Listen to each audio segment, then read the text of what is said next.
সকলোকে পুনৰ স্বাগতম জনাইছো মোৰ এটি অন্য ভিডিঅ'লৈ। মই বন্ধুটি আৰু আপোনালোকে চাই আছে বন্ধুটি এডুকেশ্যন পইণ্ট। আজিলৈ আহিছোঁ ক্লাছ 10ৰ চেপ্টাৰ নাম্বাৰ 6 ত্ৰিভুজ। এই চেপ্টাৰটি মই প্ৰথমৰ পৰা লাষ্টলৈ পঢ়াম।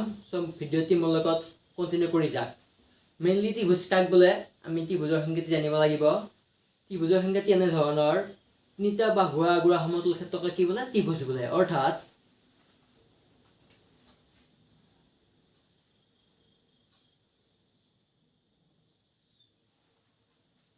তিনিটা বাহুৱা আগুৰা সমতল ক্ষেত্ৰক কি বোলে ত্ৰিভুজ। এই তিনিটা বাহু কি আহি গ'ল, যদি আমি এ শীৰ্ষবিন্দু আহি গ'ল বি চি। এই তিনিটা বাহু কি কি এ বি বি চি আৰু চি এ।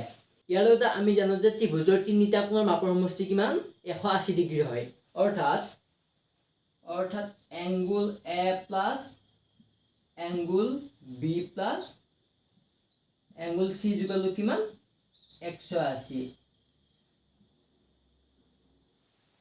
ইয়াৰ পৰা যদি আমাক দুটা কোণৰ মান দিয়ে তেতিয়াহ'লে আমি কি কৰিব পাৰোঁ, তৃতীয় কোণটোৰ মান উলিয়াব পাৰোঁ। এইবাৰ লৈ আহিছোঁ সদৃশ আৰু সৰ্বসম কি। দুটা চিত্ৰ সদৃশ বুলি কেতিয়া কোৱা হ'ব, যেতিয়া সিহঁতৰ আকৃতি কি একে হয়।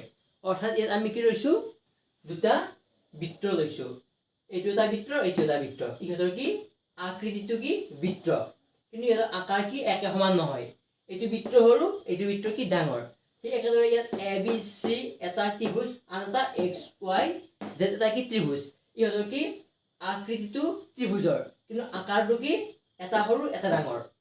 নিশ্চয় সদৃশ কি বুজি পালে। অৰ্থাৎ সদৃশ হ'বলৈ হ'লে কি হ'ব লাগিব, সিহঁতৰ আকৃতিটো একে হ'ব লাগিব, কিন্তু আকাৰৰ কোনো কথা নাই। অৰ্থাৎ এই বৃত্তটোৱে এই ত্ৰিভুজটোৱে কেতিয়াও কি সদৃশ হ'ব নোৱাৰে, কাৰণ এইটো এটা বৃত্ত, এইটো ত্ৰিভুজ, মানে সিহঁতৰ কি আকৃতিটো বেলেগ বেলেগ। নিশ্চয় সদৃশটো বুজি পালে। এবাৰ আমি লৈ আহিছোঁ সৰ্বসম কি। সৰ্বসম হ'বলৈ হ'লে কি হ'ব লাগিব, আকাৰ আৰু আকৃতি একে হ'ব লাগিব। এইটো এটা কি লৈছোঁ বৃত্ত, এইটো এটা বৃত্ত। এই বৃত্তটোৰ ৰেডিয়াছ 2 চেণ্টিমিটাৰ, ঠিক একেদৰে এই বৃত্তটোৰ ৰেডিয়াছ কিমান 2 চেণ্টিমিটাৰে হ'ব লাগিব। যদি ইয়াত 2 চেণ্টিমিটাৰ নহয়, এই দুটা বৃত্ত কেতিয়াও সৰ্বসম হ'ব নোৱাৰে। ঠিক একেদৰে এইটো এটা কি বৰ্গ, এইটো এটা বৰ্গ। এই বৰ্গটোৰ প্ৰতিটো বাহুৰ মাপ কিমান 3 চেণ্টিমিটাৰ। ঠিক একেদৰে এই বৰ্গটোৰো প্ৰতিটো বাহুৰ মাপ কিমান 3 চেণ্টিমিটাৰেই হ'ব লাগিব। আৰু যেতিয়া হ'ব কি হ'ব, এই দুটা বৰ্গ কি হ'ব সৰ্বসম হ'ব। অৰ্থাৎ সৰ্বসম হ'বলৈ হ'লে কি আকাৰ আৰু আকৃতি একে হ'ব লাগিব। সদৃশ হ'বলৈ হ'লে অকল আকৃতি একে হ'লে হ'ল, তাত আকাৰৰ কোনো কথা আহি নপৰে। নিশ্চয় সদৃশ আৰু সৰ্বসম কি বুজি পালে। চ' এইবাৰ আহিছোঁ অনুশীলনী 6.1 দিয়া আছে, কাষৰ বন্ধনী দিয়া শুদ্ধ শব্দৰ সহায়ত খালী ঠাইবোৰ কৰিব দিছে। প্ৰথম কুৱেশ্যনটো দিয়া আছে আমাক সকলোবোৰ বৃত্তই সদৃশ নে সৰ্বসম সুধিছে। আমি অলৰেডি কৰি আহিলোৱে, সকলোবোৰ বৃত্তই কি হ'ব সদৃশ হ'ব। অৰ্থাৎ কি সকলোবোৰ বৃত্ত দেখাতহে একে হয়, কিন্তু ইহঁত কি একে সমানৰ নহয়, কোনোবাটো সৰু কোনোবাটো কি ডাঙৰ হয়। সেয়ে ইয়াত খালি কি বহিব, সকলোবোৰ বৃত্তই কি হ'ব সদৃশ হ'ব। 2 নম্বৰ কুৱেশ্যনটো কি দিয়া আছে আমাক, সকলোবোৰ বৰ্গই সদৃশ নে সৰ্বসম সুধিছে। খালি ইয়াত কি বহিব, সদৃশ বহিব। ধৰিছোঁ এইটো এটা বৰ্গ আৰু কি এইটো এটা বৰ্গ। ইয়াত যদি 2 চেণ্টিমিটাৰ দিছোঁ আমি, ইয়াত কি হ'ল 5 অৰ্থাৎ কি এই দুটা বৰ্গ দেখাত একে, কিন্তু সিহঁতৰ কি আকাৰত একে সমান নহয়।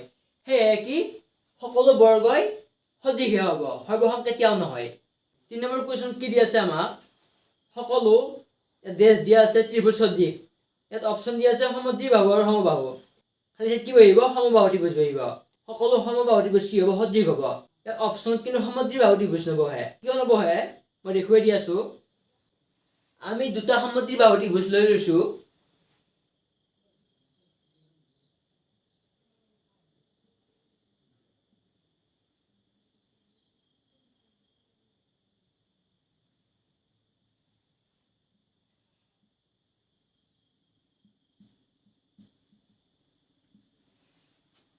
এই দুটা আমি সমদ্বি বাহু ত্ৰিভুজ লৈছোঁ। এই দুটা সমদ্বি বাহু ত্ৰিভুজ কেতিয়াও কি সদৃশ নহয়, অৰ্থাৎ কি দেখাত ইহঁত একে নহয়। সেয়ে কি এই অপশ্যনত কি বহিব, সমবাহু ত্ৰিভুজে বহিব। কাৰণ সমবাহু ত্ৰিভুজৰ কি তিনিটা বাহুৱে সমান, অৰ্থাৎ সেইটো কি সমবাহু ত্ৰিভুজ হৈ যায়। ইয়াৰ কি হ'ব, তিনিটা বাহুৱে কি সমান হ'ব। ঠিক একেদৰে কি হ'ব, এই দুটা কি ত্ৰিভুজ দেখাত একে। সেয়েহে অপশ্যনত কি আহিব, সমবাহু ত্ৰিভুজ আহিব। সমদ্বিবাহু ত্ৰিভুজ নহয় কাৰণ কিয়নো সমবাহু ত্ৰিভুজবোৰ দেখা যায় কি সদৃশ কিন্তু সমদ্বিবাহু ত্ৰিভুজবোৰ কি সদৃশ নহয় নিশ্চয় বুজি পালে 4 নম্বৰ কোৱেশ্চন আমাক দিয়া আছে সমসংখ্যক বাহু থকা দুটা বহুভুজ সদৃশ হ'ব যদিহে অপচনে দিয়া আছে সিহঁতৰ অনুৰূপ কোণবিলাক ডেছ আৰু অপচন বি দিয়া আছে সিহঁতৰ অনুৰূপ বাহুবিলাক ডেছ অপচন এটা আহিব সমান আৰু অপচন বিত আহিব সমানুপাতিক অৰ্থাৎ লাইনটো কেনেকুৱা হ'ব সমসংখ্যক বাহু থকা দুটা বহুভুজ সদৃশ হ'ব যদিহে সিহঁতৰ অনুৰূপ কোণবিলাক সমান আৰু সিহঁতৰ অনুৰূপ বাহুবিলাক কি সমানুপাতিক নিশ্চয় 1 নম্বৰ প্ৰতিটো কোৱেশ্চন বুজি পালে এবাৰ লৈ আহিছো 2 নম্বৰ কোৱেশ্চন 2 নম্বৰ কোৱেশ্চন আমাক দিয়া আছে তলত উল্লেখ কৰা বিলাকৰ দুটা ভিন্ন উদাহৰণ দিয়া 1 নম্বৰ দিয়া আছে আমাক এযোৰ সদৃশ চিত্ৰৰ 1 নম্বৰৰ যিটো সদৃশ চিত্ৰৰ মই উদাহৰণ দিছো দুটা কি হ'ব পাৰে সমবাহু ত্ৰিভুজ বৰ্গ